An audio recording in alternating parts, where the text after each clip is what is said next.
ಯಲ್ಲಿ ಪಂಢರಪುರದ ವಿಠ್ಠಲ ಗುಡಿಯ ಮಂಟಪದಲ್ಲಿ ಕನ್ನಡದಲ್ಲಿ ಇರುವ ಒಂದು ಶಾಸನದಲ್ಲಿ ಪಂಢರಪುರವನ್ನ ಹಳೆಗನ್ನಡದಲ್ಲಿ ಪಂಡರಿಕೆ ಅಂತ ಉಲ್ಲೇಖ ಮಾಡಿದ್ದಾರೆ. ಹಾಗಿದ್ರೆ ಈ ಭಜನೆಯಲ್ಲಿ ಕನ್ನಡ ಅನ್ನೋಕೆ ಕಾರಣ ಏನ್ ಗೊತ್ತಾ?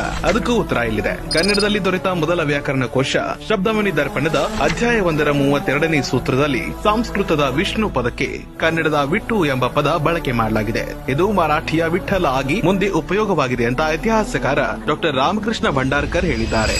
ಇಂಡಿಯನ್ ಎಕ್ಸ್‌ಪ್ರೆಸ್ ಕೂಡ ತನ್ನ ನಲ್ಲಿ ಸಂತ ಜ್ಞಾನೇಶ್ವರ ಹೇಳಿದ ಕೀರ್ತನೆಯಲ್ಲಿ ಕರ್ನಾಟಕ ಮತ್ತು ಕನ್ನಡದ ಉಲ್ಲೇಖ ಇರೋ ಬಗ್ಗೆ ಹೇಳಿದ್ದಾರೆ. ಅದು ಹೀಗಿದೆ: